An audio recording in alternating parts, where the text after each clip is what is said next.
Hello student, I am Sonam. Welcome back to my YouTube channel Apna Vidyalaya. आज के इस video में हम आप सभी को बताएंगे क्लास 10th विज्ञान का 2025 का बिल्कुल वायरल पेपर बताने वाले। ठीक है, और ये जो पेपर है आप सभी का यानी 4 मार्च को आपका साइंस का पेपर बिल्कुल ऐसा ही आने वाला है। जितने भी स्टूडेंट 4 मार्च से पहले इस साइंस के पेपर को अच्छे तरीके से तैयार कर लेते वो पूरे के पूरे 70 में 70 नंबर बिल्कुल साइंस में छाप करके आएंगे। ठीक है, क्योंकि ये जो पेपर है ना ये साइंस का सबसे वायरल पेपर है और सबसे मोस्ट इंपॉर्टेंट पेपर है, क्योंकि इस पेपर में जितने भी क्वेश्चन है वो बिल्कुल वायरल क्वेश्चन है जो 100% आप सभी के एग्जाम में आएंगे। ठीक है, 100% आपके एग्जाम में आने वाले क्वेश्चन है। यहाँ पे देखिए ये जो पेपर कोड है इस साइंस के पेपर का वो है 801 BA। ठीक है, और यही सेम पेपर सभी जिलों में आने वाला है। तो आप सभी लोग अगर इस पेपर को पूरे पेपर को तैयार कर लेते हो साइंस का तो आप लोग 4 मार्च को 70 में 70 नंबर बिल्कुल छाप करके आएंगे। यहाँ पे देखिए क्वेश्चन दिया है पहला, यदि किसी वस्तु को दर्पण के निकट रखने पर, ठीक है यानी पास रखने पर सीधा प्रतिबिंब बने तथा दूर रखने पर वास्तविक प्रतिबिंब बने तो वह दर्पण होगा। कौन सा दर्पण होगा? ठीक है, पहला ऑप्शन है अवतल दर्पण, दूसरा है उत्तल दर्पण, तीसरा है समतल दर्पण। ठीक है, और डी ऑप्शन है उत्तल अथवा समतल दोनों। तो यहाँ पे क्या है यानी वो कौन सा दर्पण है? तो यहाँ पे वो दर्पण जो है वो अवतल दर्पण है। अवतल दर्पण में क्या होता है, वस्तु का जो प्रतिबिंब बनता है अगर आप लोग पास रखोगे तो वो सीधा प्रतिबिंब बनेगा। ठीक है, और अगर आप लोग दूर रखोगे तो वो क्या बनेगा, वास्तविक प्रतिबिंब बनेगा। तो इस तरीके से वो अवतल दर्पण है। नेक्स्ट है स्वस्थ नेत्रों का निकट बिंदु होता है, कितना होता है? ठीक है, तो यहाँ पे पहला है अनंत, दूसरा यहाँ पे 35 सेंटीमीटर और यहाँ पे 30 सेंटीमीटर और डी ऑप्शन है 25 सेंटीमीटर। तो जो स्वस्थ नेत्र का निकट बिंदु होता है वो 25 सेंटीमीटर होता है। ऑप्शन यहाँ पे डी राइट है। नेक्स्ट है यहाँ पे अंतरिक्ष यात्रियों को आकाश दिखाई देता है। ठीक है, किस कलर का दिखाई देता है? काला, नीला, बैगनी या हरा। तो यहाँ पे देखिए अगर आप लोग चंद्रमा पर जाकर के हमारी पृथ्वी को देखोगे तो वहां से जो हमारी पृथ्वी दिखेगी, ठीक है, वो नीला दिखाई देगी। तो यहाँ पे ऑप्शन वी राइट है। नेक्स्ट यहाँ पे देखिए क्या है, चौथा क्वेश्चन, एम्पियर सेकेंड किसका मात्रक है? तो यहाँ पे देखिए आवेश का जो सूत्र होता है, आवेश, ठीक है, आवेश Q बराबर होता है I इंटू टी। ठीक है, ये होता है आवेश के बराबर सूत्र। अब देखिए यहाँ पे क्या हो जाएगा, I का जो मात्रक होता है वो एम्पियर होता है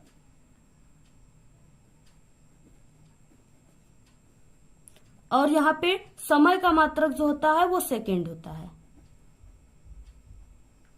ठीक है, और यहाँ पे पूछ रखा है एम्पियर सेकेंड किसका मात्रक है, तो ये किसके बराबर हो रहा है? यहाँ पे आवेश के बराबर। ठीक है, तो यहाँ पे क्या हो जाएगा, यहाँ पे ऑप्शन सी यानी आवेश का। इसके बाद नेक्स्ट क्वेश्चन है, एक माइक्रो ओम का मान होता है। ठीक है, तो देखिए माइक्रो ओम यानी कि यहाँ पे माइक्रो 10 की पावर -6 को क्या कहते हैं? माइक्रो कहते हैं, और यहाँ पे ओम पूछ रखा है तो यहाँ पे क्या है ऑप्शन 10 की पावर -6 ओम। ये क्या ऑप्शन राइट है। और यहाँ पे अगर पूछ लेता कि 1 मिली ओम का मान क्या होता है तो वो 10 के पावर -3 और 1 नैनो ओम का मान कितना होगा तो वो 10 के पावर -9 ओम। ठीक है, तो इस तरीके से क्या है यानी आपको यहाँ पे माइक्रो पूछा है तो वो 10 के पावर -6 ओम होगा। नेक्स्ट है यहाँ पे कि छठवां क्वेश्चन, 220 वोल्ट, ठीक है, और यहाँ पे 100 वाट के विद्युत बल्ब के तंतु का प्रतिरोध होगा। यानी यहाँ पे क्या है कि V का मान दे रखा है और ये पावर P का मान भी दे रखा है और R बराबर क्वेश्चन मार्क। ठीक है, तो यहाँ पे देखिए किस तरह से ये हल होगा। तो आप सभी को हम बता दें कि यहाँ पे V का मान दिया था कितना, यहाँ पे 220 और P बराबर दिया था यानी पावर दिया था वाट, कितना दिया था 100 वाट। तो इस तरीके से यहाँ पे R बराबर क्वेश्चन मार्क, प्रतिरोध बराबर क्वेश्चन मार्क, यानी हमें R का मान निकालना है। तो R बराबर जो इसका फॉर्मूला होता है वो V का स्क्वायर डिवाइड P होता है। ठीक है, इस फॉर्मूले पर आपको अब इसको मान को रखना है। तो यहाँ पे R बराबर हो जाएगा V का स्क्वायर, मतलब ये जो वोल्ट जो दिया है उसको आपको 2 बार रखना है क्योंकि यहाँ पे V का स्क्वायर दिया है। ठीक है, तो यहाँ पे 220 इंटू 220 और डिवाइड यहाँ पे 100। अब देखिए 1 लड्डू से 1 लड्डू, ठीक है, चला गया, इसके बाद 1 लड्डू से 1 लड्डू मर गया। अब इसके बाद यहाँ पे देखिए R इक्वल 22/हम क्या होता है 484। ठीक है, और यहाँ पे प्रतिरोध का मात्रक ओम होता है। तो ये हो गया इसका आंसर। तो यहाँ पे 484 ओम कहाँ पे दिया है, वही ऑप्शन बी में दिया है 484 ओम। ऑप्शन यहाँ पे बी राइट है। नेक्स्ट क्वेश्चन है 7वां, चुंबकीय क्षेत्र की तीव्रता का मात्रक है तो कौन सा होता है, यहाँ पे टेस्ला, ओम, एम्पियर, वोल्ट एम्पियर। तो यहाँ पे टेस्ला होता है, ठीक है, ऑप्शन ए राइट है। नेक्स्ट आ गया उपखंड ख, नौसादर को गर्म करने पर यह अमोनिया और हाइड्रोजन क्लोराइड में टूट जाता है और ठंडे करने पर क्या होता है, संयोग से नौसादर बन जाता है। यह अभिक्रिया है, ये कौन सी अभिक्रिया है, यानी गर्म करने पर ये टूट जा रहा है तो ये उष्मीय वियोजन अपक्रिया है। उष्मा देने पर ये वियोजित हो जा रहा है, ठीक है, टूट जा रहा है। तो यहाँ पे पहला ऑप्शन राइट है। नेक्स्ट है H2S विलयन का पीएच मान है। देखिए H2S जो है ये क्या है, अम्लीय है और यहाँ पे क्या है, ये हाइड्रोजन सल्फाइड का सूत्र है, ठीक है। तो यहाँ पे ये अम्लीय होता है तो अम्लीय का मान क्या होता है, 7 से कम होता है। पीएच पैमाने में 7 से कम को अम्लीय कहते हैं। तो यहाँ पे क्या है, 7 से कम होता है और यहाँ पे 7 से अधिक को क्षार कहते हैं और सिर्फ 7 को क्या कहते हैं, उदासीन, जो कि जल आता है इसमें। तो इस तरीके से इसमें ऑप्शन सी राइट है। क्वेश्चन है एसिटिक एसिड में क्रियात्मक समूह है, यानी एसिटिक एसिड जो है CH3COOH, इसमें पूछ रखा है क्रियात्मक समूह क्या है। तो यहाँ पे देखिए इसमें क्रियात्मक समूह जो है यहाँ पे COOH, जिसे कार्बोक्सिलिक अम्ल भी कहते हैं। तो यहाँ पे COOH, यानी ऑप्शन यहाँ पे क्या है, एकल one COOH, option C right है। नेक्स्ट है लेड नाइट्रेट का रासायनिक सूत्र है। अब देखिए नाइट्रेट किसको कहते हैं, यहाँ पे NO3। अब यहाँ पे क्या है, लेड नाइट्रेट पूछ रखा है। तो यहाँ पे लेड का क्या होता है, PbNO3 का होल ट्वाइस। तो यहाँ पे ऑप्शन बी राइट है। नेक्स्ट है 1 बिलियन में हाइड्रोक्साइड आयन का सांद्रण, यहाँ पे 1×10⁻⁻12 मोल प्रति लीटर है। तो इस बिलियन का पीएच मान होगा। इसको देखिए हम आपको सॉल्व करके बताते हैं क्योंकि ऐसा क्वेश्चन आपके एग्जाम में जरूर आता है। यहाँ पे देखिए सबसे पहले जो OH- यानी हाइड्रोक्सी आयन जो है इसका मान दिया है 1×10⁻12 मोल प्रति लीटर।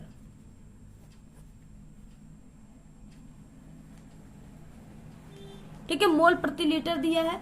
अब इसके बाद देखिए यहाँ पे पीएच जो सूत्र होता है, यानी पीएच का जो परिभाषा है उसके अनुसार उसका सूत्र जो होता है पीएच इक्वल होता है -log और यहाँ पे H+ आयन, ठीक है, ये होता है। अब देखिए यहाँ पे H+ और यहाँ पे इंटू OH- इक्वल होता है, ये इसके दोनों का मान होता है 10⁻14 मोल प्रति लीटर, ठीक है।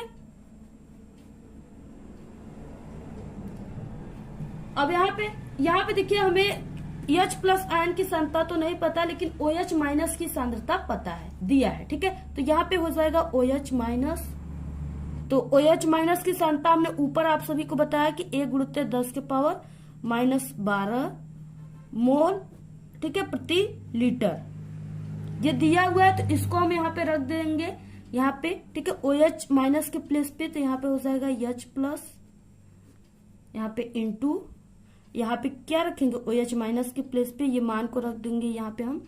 तो यहाँ पे हो जाएगा ये 10⁻12, ठीक है। अब इसके बराबर यहाँ पे हो जाएगा 10⁻14, यानी इन दोनों के बराबर यहाँ पे क्या दिया था, 10⁻14 इनका मान होता है दोनों का। तो इस तरीके से हम दोनों को रखकर यहाँ पे रख देंगे। इसके बाद देखिए यहाँ पे क्या, तो यहाँ पे हमें AH+ का मान नहीं दिया, तो इसके बराबर हमको निकालना है।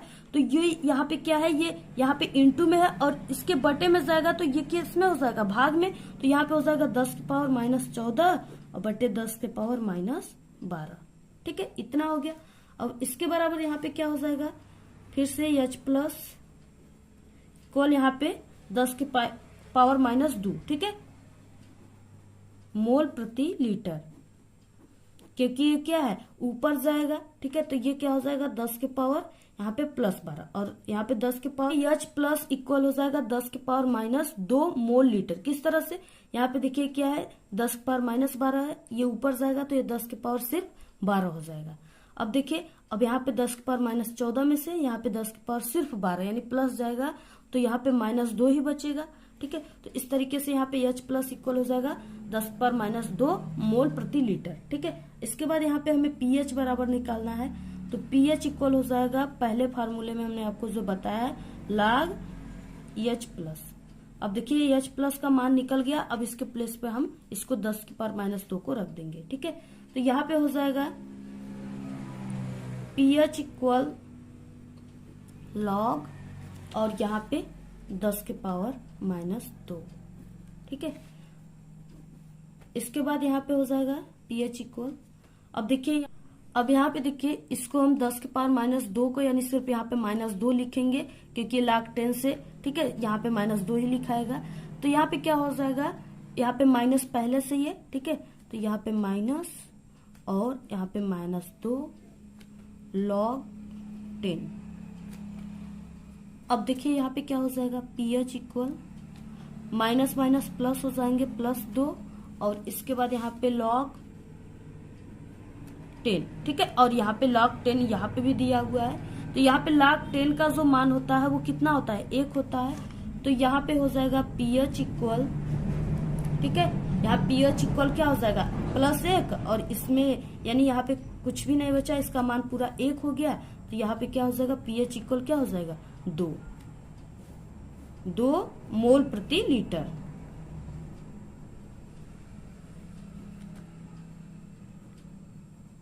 तो इसमें से कौन सा ऑप्शन राइट है, तो यहाँ पे इसमें से ऑप्शन ए, ठीक है, +2। नेक्स्ट अमलगम होते हैं। अमलगम देखिए, अमलगम मतलब क्या होता है, इसमें कई प्रकार की जो है धातुएं मिली होती है। जैसे फैक्ट्रियां जो होती है कोई भी धातु को बनाती है, तो उसमें से जितने भी यानी कचरे होते हैं उसमें क्या होता है, कई प्रकार के धातु जो होते हैं वो मिले होते हैं, यानी उसको मिश्र धातु कहते हैं। ऑप्शन बी राइट है। अनॉक्सी शोषण में बनता है, अनॉक्सी शोषण में क्या बनता है, यहाँ पे C2H5OH, ठीक है, एथिल अल्कोहल बनता है। ऑप्शन ए राइट है। नेक्स्ट क्वेश्चन है, पराग नलियों की अंडाणु की तरफ वृद्धि किसके कारण होती है। ठीक है, तो वो रसोनुवर्तन और या इसको रसायनानुवर्तन के कारण कहते हैं। ठीक है, ऑप्शन बी राइट है। नेक्स्ट क्वेश्चन है, नीचे दी गई आहार श्रृंखला में मान लीजिए कि चौथे पोषी स्तर पे ऊर्जा की मात्रा 5 kg है, तो बताइए कि उत्पादक स्तर पर कितनी ऊर्जा उपलब्ध होगी। ठीक है, तो यहाँ पे क्या है, देखिए इसमें क्या है कि चौथे पर कितना है, 5 kg है, और जितना नीचे जाएगा उसका उतना ही ऊर्जा बढ़ता जाएगा, शून्य उसमें बढ़ता जाएगा। तो यहाँ पे क्या हो जाएगा, 5000 kg। ऑप्शन यहाँ पे क्या है, यहाँ पे 5000 kg। घास, टिड्डा, मेढक, सांप और बाज, इस तरह से इसमें चौथा ये है। दूसरा क्वेश्चन है, महासागरों से हम कौन सा ऊर्जा का स्रोत प्राप्त कर सकते हैं। तो देखिए ज्वारी ऊर्जा जो है महासागरों में होता है, तरंग ऊर्जा यानी तरंग समुद्र में होते हैं महासागरों में, और महासागर तापी ऊर्जा ये भी होता है, यानी ये सभी होते हैं। ऑप्शन यहाँ पे डी राइट है। सभी क्वेश्चन जितने भी बता रहे हैं सभी इंपॉर्टेंट है, क्योंकि ये पेपर ही बिल्कुल वायरल पेपर है। जितने भी इसमें क्वेश्चन रहेंगे हैं सभी इंपॉर्टेंट क्वेश्चन है, और आपके एग्जाम में ये सभी क्वेश्चन हर साल आते हैं और इस बार भी बिल्कुल यही पेपर आएगा। ठीक है, आप लोग इसको बिल्कुल तैयार कर लीजिए एक एक क्वेश्चन को, क्योंकि यही पेपर आएंगे। और अगर इस पूरे पेपर की तैयारी करके जाओगे तो आपका विज्ञान में, साइंस में पूरे के पूरे 70 नंबर आप लोग बिल्कुल आग लगा कर आओगे। ठीक है, तो यहाँ पे जल में घुलनशील होता है, तो यहाँ पे जल में घुलनशील विटामिन, यहाँ पे विटामिन सी होता है। नेक्स्ट, निम्नलिखित में से कौन टेस्टोस्टेरोन हार्मोन का कार्य नहीं है। ठीक है, तो वो टेस्टोस्टेरोन हार्मोन का कार्य जो है वो यहाँ पे शरीर वृद्धि के अनुसार नई प्रजातियों की उत्पत्ति, ये क्या है, ये नहीं। ऑप्शन बी राइट है। नेक्स्ट है, यहाँ पे डार्विन के अनुसार नई प्रजातियों की उत्पत्ति होती है, तो डार्विन का जो यहाँ पे अनुसार जो नियम दिए गए थे वो उत्परिवर्तनवाद से। ठीक है, ऑप्शन यहाँ पे उत्परिवर्तन से, यानी यहाँ पे ऑप्शन बी राइट है। देखिए अब नेक्स्ट यहाँ पे क्वेश्चन आ गया आप सभी का 4 नंबर वाला क्वेश्चन, उपखंड क। ठीक है, तो इसमें क्या, ये आपके फिजिक्स से क्वेश्चन है। पहला क्वेश्चन है, यह कैसे ज्ञात होगा कि धारावाही तार चुंबकीय क्षेत्र उत्पन्न करता है। ठीक है, 4 नंबर का क्वेश्चन है। तो इसका, यदि किसी धारावाही तार के निकट एक चुंबकीय सुई रखी जाए, ठीक है, यानी यहाँ पे क्या है, इस तरह से ये धारावाही है और यहाँ पे ये तार है, इसके निकट क्या है, चुंबकीय सुई रखी जाए, इसके निकट एक चुंबकीय सुई रखी जा रही है इस तरह से। ठीक है, इधर नॉर्थ और इधर साउथ। तो इस तरीके से एक चुंबकीय सुई रखा जाए तो सुई अपनी सामान्य यानी उत्तर दक्षिण स्थिति में घूम जाती है। ये क्या करती है, उत्तर से दक्षिण की स्थिति में ये घूमने लगती है।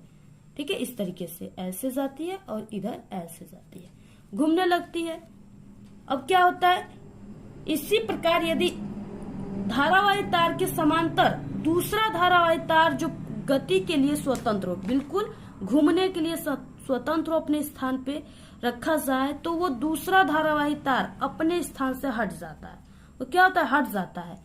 और इससे सिद्ध होता है कि धारावाही तार से चुंबकीय क्षेत्र उत्पन्न होता है जो चुंबकीय सुई अथवा दूसरे धारावाही तार पे चुंबकीय बल लगाता है। इससे क्या होता है, चुंबकीय क्षेत्र में धारावाही उत्पन्न होता है। इस तरीके से ये आंसर है आप लोग। नेक्स्ट है यहाँ पे हीरा क्यों चमकता है। ठीक है, ये भी 4 नंबर का क्वेश्चन है। तो यहाँ पे देखिए, हीरे से वायु में आने वाली किरण, ठीक है, जो यहाँ पे इस तरह से हीरा हो गया, ऐसे हीरा होते हैं। ठीक है, इस तरह से इसमें होता है, ऐसे भी हीरे होते हैं, हीरे के बहुत चीज बनते हैं। तो इस तरह से हीरा जो होता है वो कटे हुए कांच से बनते हैं। ठीक है, तो यहाँ पे हीरे से वायु में आने वाली किरण के लिए जो क्रांतिक कोण होता है यानी सी, क्रांतिक कोण जो होता है वो बहुत ही कम होता है। केवल कितना होता है, 25 अंश होता है। अतः जब बाहर का प्रकाश किसी कटे हुए हीरे में प्रवेश करता है तो वो उसके भीतर विभिन्न तलों पर क्या करता है, बार बार पूर्ण परावर्तित होता रहता है। यानी अगर जो शीशा है, हीरा है, ठीक है, उसमें अगर प्रवेश करता है जो प्रकाश, तो वो उस हीरे में से जल्दी निकल नहीं पाता है। इसलिए हीरा क्या होता है, चमकता रहता है, सिर्फ वो एक ही जगह से निकल पाता है। तो यहाँ पे क्या है, देखिए, अब इसमें प्रकाश किसी कटे हुए हीरे में प्रवेश करता है तो वो उसके भीतर विभिन्न तलों पर बार बार पूर्ण परावर्तित होता रहता है। जब किसी तल पर आपतन कोण यानी आपतन कोण, यहाँ पे आपतन कोण आई 25 अंश से कम हो जाता है, तब ही प्रकाश जो होता है वो हीरे से बाहर आ पाता है। इसी प्रकार हीरे में सभी दिशाओं में प्रवेश करने वाला जो प्रकाश है वो केवल कुछ ही दिशाओं में हीरे से बाहर निकलता है। अतः इन दिशाओं से देखने पर हीरा जो होता है वो अत्यंत चमकदार दिखाई देता है, इसलिए हीरा। नेक्स्ट क्वेश्चन है, प्रतिरोध का मात्रक क्या होता है। ठीक है, तो प्रतिरोध का मात्रक जो होता है वो ओम होता है, जिसका सिंबल इस तरह से होता है। तो यहाँ पे प्रतिरोध का मात्रक ओम होता है। यल लंबाई तथा ए मोटाई, ठीक है, यल लंबाई का मान दिया है और ए जो है ये मोटाई का, क्षेत्रफल का। मोटाई के तार का प्रतिरोध 10 ओम है, यानी आर बराबर 10 ओम है। इसी पदार्थ के एक अन्य तार जिसकी लंबाई L/3 तथा मोटाई 3a हो तो उसका प्रतिरोध क्या होगा, यानी यहाँ पे R1 बराबर R1 का प्रतिरोध बराबर क्वेश्चन मार्क। ठीक है, ये 4 नंबर का क्वेश्चन है। अब देखिए इसको हल कैसे करना है। तो यहाँ पे सबसे पहले की यहाँ पे क्वेश्चन था कि प्रतिरोध का मात्रक क्या होता है। तो प्रतिरोध का मात्रक क्या होता है, ओम होता है। ठीक है, इसको इस तरह से शो करते हैं। और इसके बाद यहाँ पे पूछ रखा है, क्वेश्चन दिया है, तो यहाँ पे माना तार के पदार्थ का जो प्रतिरोधकता है वो कितना है, रो है। ठीक है, तो इस तरह से हम लिख देते हैं यहाँ पे माना तार का प्रतिरोधकता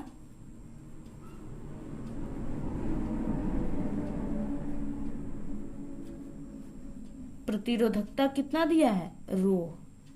ठीक है, इस तरह से ये रो बनता है, रो है। अब यहाँ पे R इक्वल क्या होता है, यहाँ पे रो इंटू यल डिवाइड ए। ठीक है, इतना। तो यानी पहले R का मान दिया है, इसमें R बराबर कितना दिया है, 10 ओम दिया था। तो यहाँ पे क्या है, यानी इसको R बराबर होता है रो इंटू यल डिवाइड ए। इसके पूरे के बराबर हम यहाँ पे R का मान 10 ओम रखते हैं। और देखिए यहाँ पे यदि L/3, ठीक है, L/3 लंबाई तथा 3a क्षेत्रफल के तार का प्रतिरोध R1 हो तो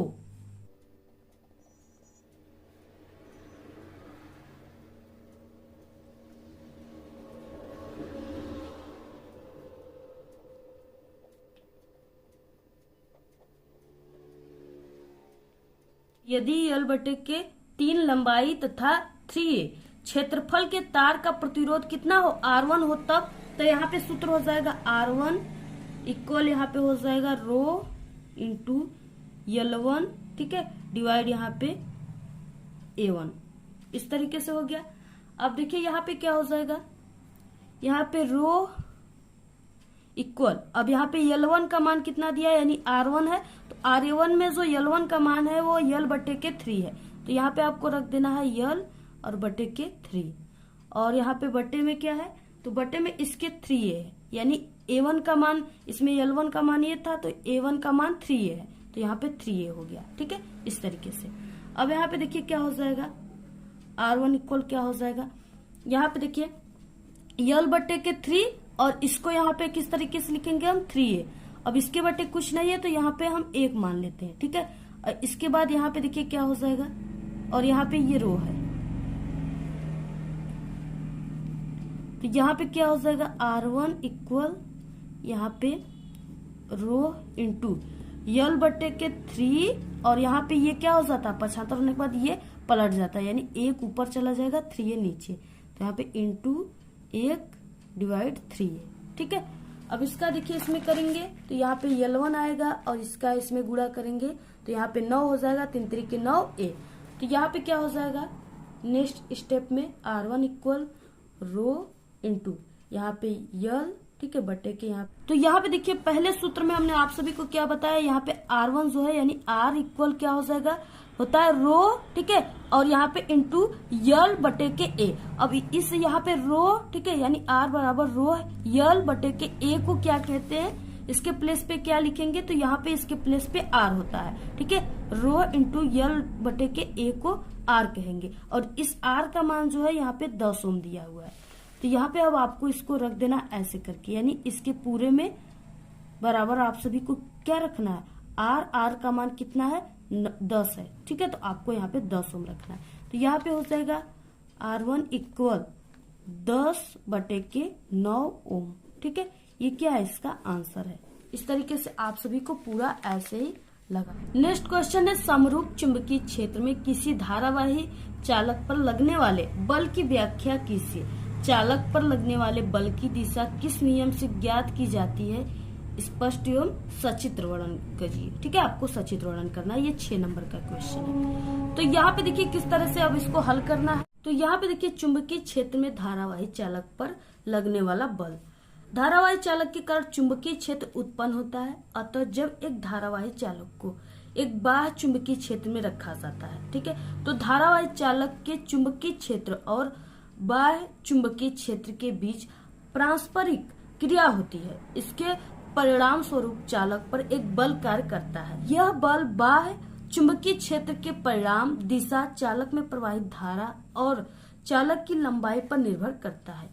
यदि एक बाह्य चुंबकीय क्षेत्र B में स्थित L लंबाई के एक चालक में चुंबकीय क्षेत्र B की दिशा थीटा हो, ठीक है, थीटा कोण पर विद्युत धारा I प्रवाहित हो रहा है, तो उस पर कार्य करने वाला बल, उस पे कार्य करने वाला बल होगा।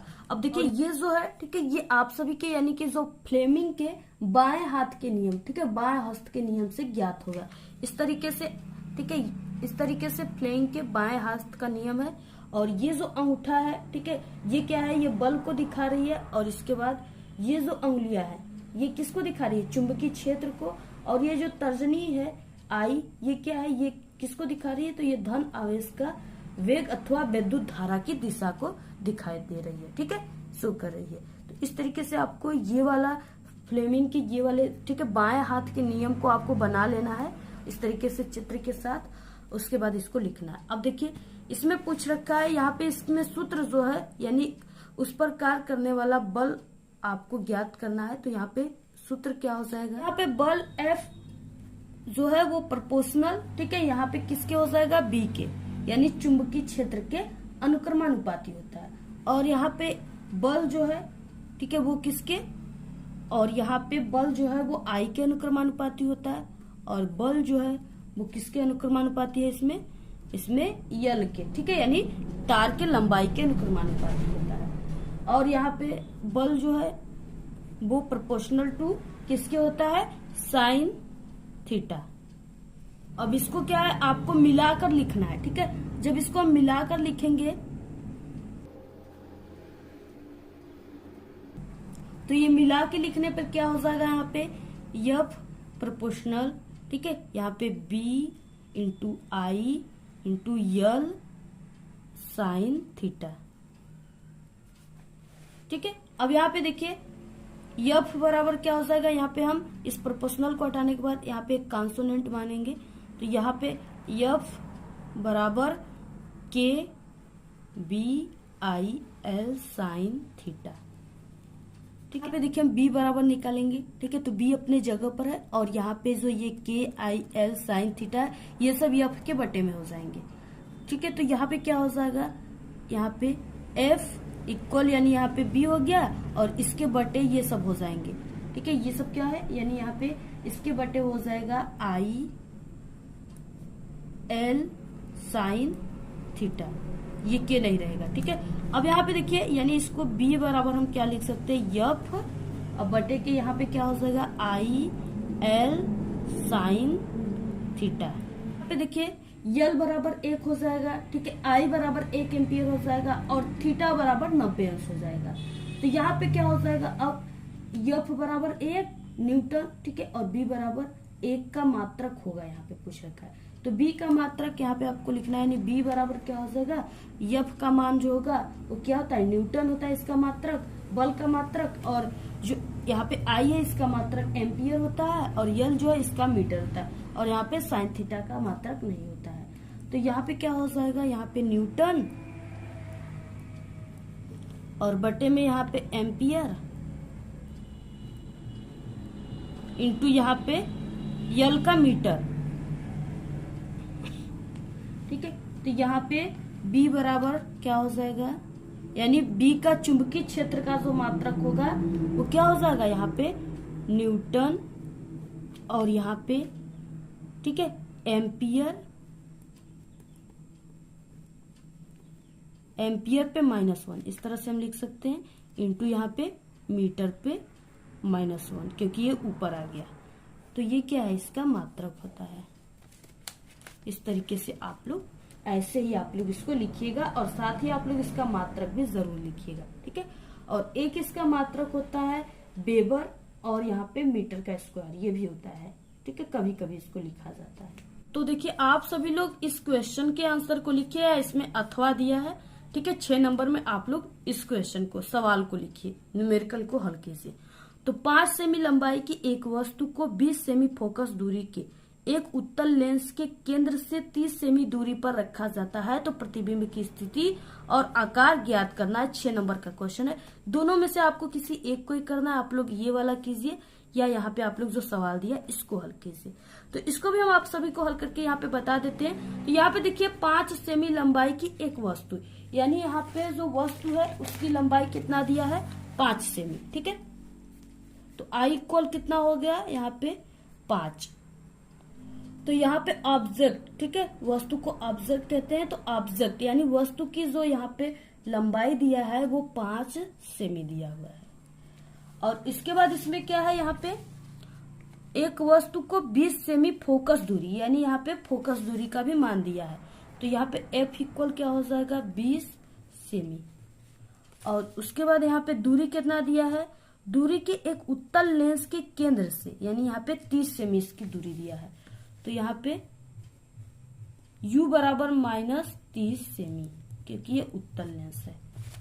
और यहाँ पे क्या क्या पूछ रखा है, तो प्रतिबिंब की स्थिति यानी प्रतिबिंब की दूरी भी बराबर क्वेश्चन मार्क, और यहाँ पे क्या है, यहाँ पे प्रतिबिंब की स्थिति तथा आकार, आकार का मतलब वस्तु का आकार। तो यहाँ पे I इक्वल लंबाई पूछ रखा है, ठीक है। तो यहाँ पे I इक्वल क्वेश्चन मार्क, यानी 2 मान आपको इसमें ज्ञात करना है।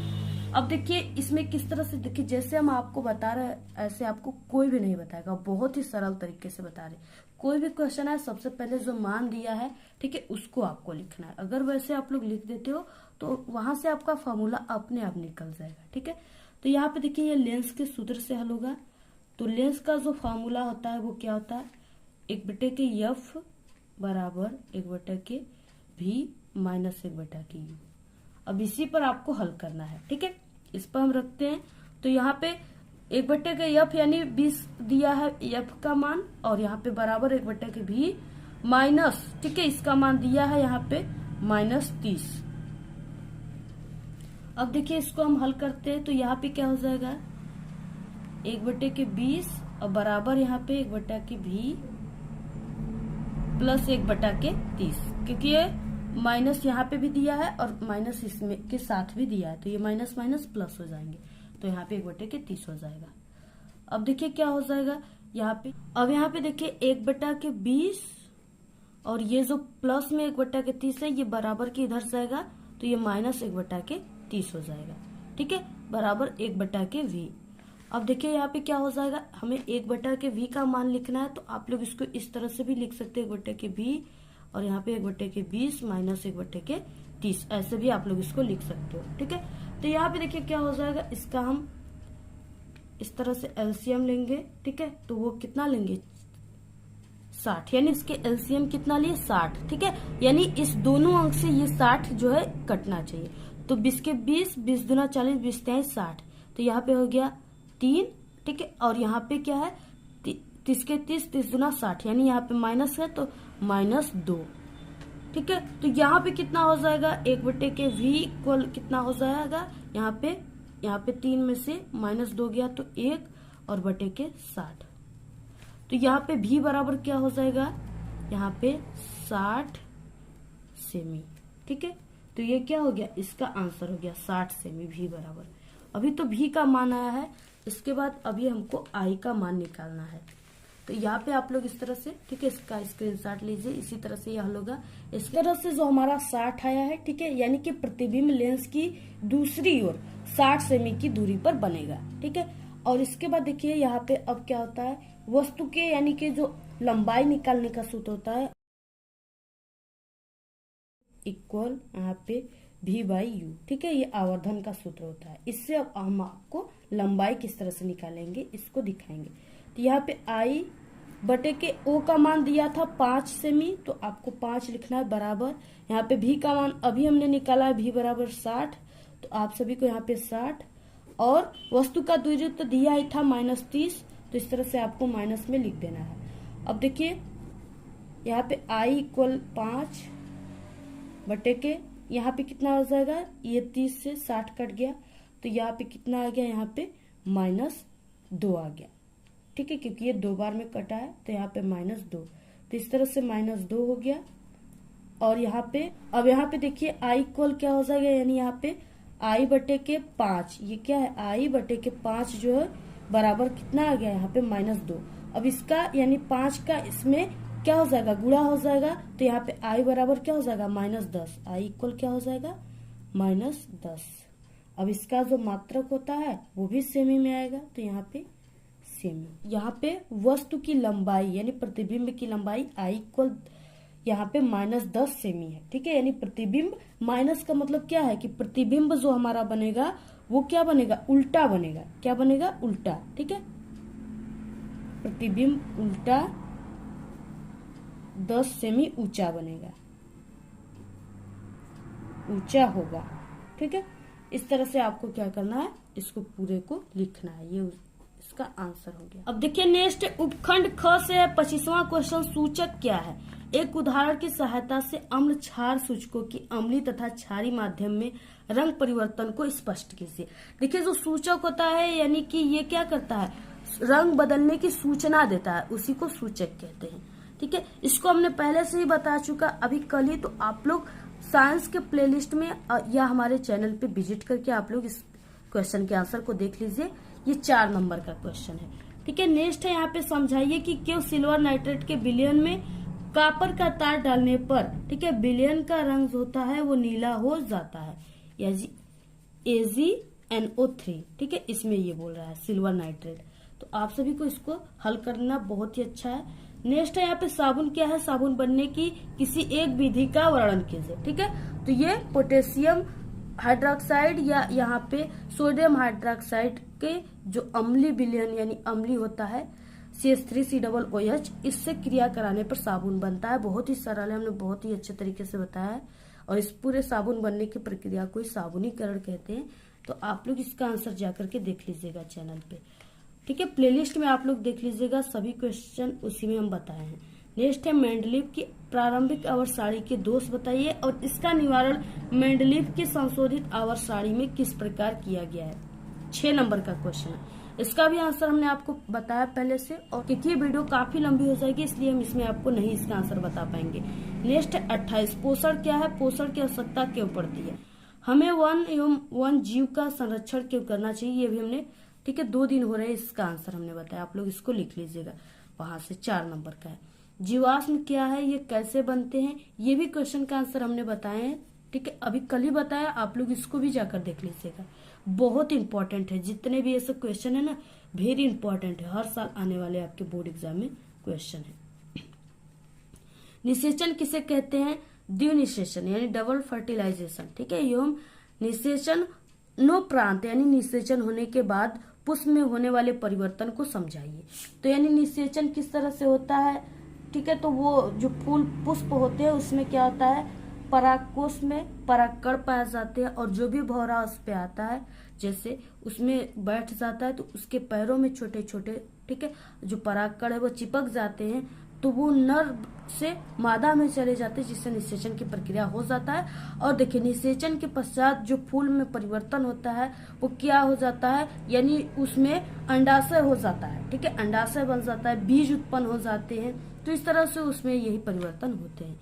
ये भी 6 नंबर के क्वेश्चन है। इसमें अथवा करके दिया, आप लोग 31 क्वेश्चन का ये वाला कीजिए, या यहाँ पे ये काफी इंपॉर्टेंट हर साल आता है, परिवार नियोजन की स्थायी विधियां कौन कौन सी है, किन्हीं 2 पर संक्षिप्त आपको टिप्पणी लिखना है, ठीक है। स्थायी विधियां जैसे है नसबंदी, ठीक है, महिला पुरुष नसबंदी जो होता है वो सब, और यही सब है, ये इसकी स्थायी विधियां है, बहुत ही अच्छा है, आप लोग इसको तैयार कर लीजिए।